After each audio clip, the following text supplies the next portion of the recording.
Divya Sharma, www.myfitnessbeauty.com. Hello friends, welcome to my YouTube channel. मैं हाँ दिव्या शर्मा। ਅੱਜ ਮੈਂ ਤੁਹਾਨੂੰ ਦੱਸਣ ਜਾ ਰਹੀ ਹਾਂ ਖਾਂਸੀ, ਜਿਹੜੀ ਪੁਰਾਣੀ ਖਾਂਸੀ ਹੋਵੇ ਉਹਦੇ ਵਾਸਤੇ ਇੱਕ ਬਹੁਤ ਹੀ ਪਰਫੈਕਟ ਇਲਾਜ। ਆਪਾਂ ਨਾਰਮਲ ਜਦੋਂ ਖਾਂਸੀ ਹੋ ਜਾਂਦੀ ਹੈ ਤੇ ਅਦਰਕ ਦਾ ਰਸ ਲੈਂਦੇ ਆ ਤੇ ਸ਼ਹਿਦ ਲੈਂਦੇ ਆ ਤੇ ਇਹ ਠੀਕ ਵੀ ਹੋ ਜਾਂਦੀ ਹੈ, ਕਾਫੀ ਹੱਦ ਤੱਕ ਠੀਕ ਹੋ ਜਾਂਦੀ ਹੈ। ਲੇਕਿਨ ਜੇਕਰ ਬਹੁਤ ਪੁਰਾਣੀ ਖਾਂਸੀ ਹੋਵੇ ਤੇ ਜਾਂ ਫਿਰ ਵਾਰ-ਵਾਰ ਹੋ ਰਹੀ ਹੈ ਖਾਂਸੀ ਤੇ ਤੁਸੀਂ ਬਹੁਤ ਪਰੇਸ਼ਾਨ ਹੋ ਚੁੱਕੇ ਹੋ ਤਾਂ ਮੇਰੀ ਇਸ ਫਾਰਮੂਲੇ ਨੂੰ ਜ਼ਰੂਰ ਫੋਲੋ ਕਰੋ। ਇਹ ਫਾਰਮੂਲਾ ਬਹੁਤ ਇਫੈਕਟਿਵ ਵੀ ਹੈਗਾ ਤੇ ਇਹਦੇ ਕੋਈ ਸਾਈਡ ਇਫੈਕਟ ਨਹੀਂ ਹੈਗੇ। ਉਸ ਤੋਂ ਪਹਿਲਾਂ ਇੱਕ ਚੀਜ਼ ਹੋਰ ਦੱਸਣੀ ਚਾਹਨੀ ਹਾਂ ਕਿ ਜੇਕਰ ਤੁਸੀਂ ਚਾਹੁੰਦੇ ਹੋ ਕਿ ਤੁਹਾਡੇ ਬੱਚੇ ਬਿਨਾਂ ਮੈਡੀਸਿਨ ਤੋਂ ਤੰਦਰੁਸਤ ਰਹਿਣ, ਹੈਲਦੀ ਰਹਿਣ, ਤਾਂ ਤੁਸੀਂ ਮੇਰਾ ਚੈਨਲ ਇੰਡੀਅਨ ਮੌਮ.com ਜ਼ਰੂਰ ਸਬਸਕ੍ਰਾਈਬ ਕਰ ਲਓ, ਜਿਹਦਾ ਲਿੰਕ ਤੁਹਾਨੂੰ ਡਿਸਕ੍ਰਿਪਸ਼ਨ ਬਾਕਸ ਦੇ ਵਿੱਚ ਮਿਲ ਜਾਏਗਾ। ਹੁਣ ਆਪਾਂ ਗੱਲ ਕਰਦੇ ਹਾਂ ਉਸ ਫਾਰਮੂਲੇ ਦੇ ਬਾਰੇ 'ਚ। ਇਹ ਉਹਦੇ ਨਾਲ ਥੋੜਾ ਮਿਲਦਾ ਜੁਲਦਾ ਹੈ, ਲੇਕਿਨ ਇਹ ਨਹੀਂ ਹੈ। ਇਹ 100% ਕਿਉਰ ਕਰਦਾ ਹੈ ਖਾਂਸੀ ਨੂੰ।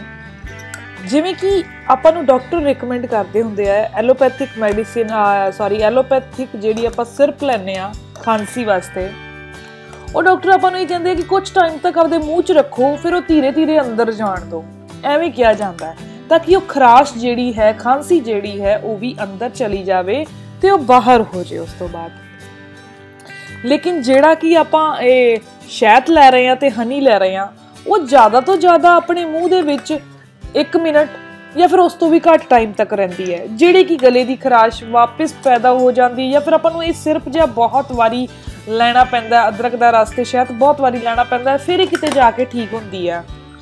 ਜੇ ਐਵੇਂ ਦੀ ਪ੍ਰੋਬਲਮ ਤੁਹਾਨੂੰ ਵੀ ਫੇਸ ਕਰਨੀ ਪੈ ਰਹੀ ਹੈ ਤਾਂ ਤੁਸੀਂ ਇਸ ਫਾਰਮੂਲੇ ਨੂੰ ਜ਼ਰੂਰ ਫੋਲੋ ਕਰੋ। ਤੁਸੀਂ ਅਦਰਕ ਦਾ ਰਸ ਨਹੀਂ ਕੱਢਣਾ, ਇਹਨੂੰ ਕ੍ਰਸ਼ ਕਰਨਾ ਹੈ। ਤੁਸੀਂ ਕੱਦੂਕਸ ਕਰੋ, ਪੀਸ ਕੇ ਕਰੋ, ਜਿਵੇਂ ਵੀ, ਸਿਰਫ ਕ੍ਰਸ਼ ਕਰਨਾ, ਰਸ ਨਹੀਂ ਕੱਢਣਾ। ਇਹ ਤੁਸੀਂ ਅੱਧਾ ਪੌਣਾ ਚਮਚ ਅਦਰਕ ਦਾ ਕ੍ਰਸ਼ ਕੀਤਾ ਹੋਇਆ ਲੈ ਲੈਣਾ ਹੈ ਅਦਰਕ ਨੂੰ। ਉਸ ਤੋਂ ਬਾਅਦ ਅੱਧਾ ਚਮਚ ਤੁਸੀਂ ਗੁੜ ਲੈ ਲੈਣਾ ਹੈ, ਸ਼ਹਿਦ ਦਾ ਯੂਜ਼ ਨਹੀਂ ਕਰਨਾ। 2 ਚੁਟਕੀ ਇਹਦੇ ਵਿੱਚ ਕਾਲੀ ਮਿਰਚ ਪਾ ਦੇਣੀਆਂ ਨੇ। ਇਸ ਨੂੰ ਤੁਸੀਂ ਆਦੇ ਮੂੰਹ 'ਚ ਪਾ ਲੈਣਾ ਤੇ ਮੂੰਹ 'ਚ ਰੱਖਣਾ। 15 ਮਿੰਟ ਤੱਕ ਇਹਨੂੰ ਮੂੰਹ 'ਚ ਰੱਖਣਾ। ਇਹ ਧੀਰੇ ਧੀਰੇ ਇਹਦਾ ਜਿਹੜਾ ਰਸ ਹੋਏਗਾ ਉਹ ਆਪਣੇ ਆਪ ਗੁੜ ਦਾ, ਕਾਲੀ ਮਿਰਚ ਤੇ ਅਦਰਕ ਦਾ ਰਸ ਇਹ ਅੰਦਰ ਜਾਂਦਾ ਜਾਏਗਾ। ਅੰਦਰ ਜਾਂਦੇ ਜਾਂਦੇ ਇਹ ਖਰਾਸ਼ ਨੂੰ ਵੀ ਖਤਮ ਕਰਦਾ ਜਾਏਗਾ, ਖਾਂਸੀ ਨੂੰ ਵੀ ਖਤਮ ਕਰਦਾ ਜਾਏਗਾ। ਉਸ ਤੋਂ ਬਾਅਦ 15 ਮਿੰਟਾਂ ਬਾਅਦ ਜਿਹੜਾ ਵੀ ਪਾਰਟ ਬਚਿਆ, ਯਾਨੀ ਅਦਰਕ ਜਿੰਨੀ ਕੁ ਬਚੀ ਹੈ, ਉਹਨੂੰ ਬਾਹਰ ਫੈਂਕ ਦਿਓ।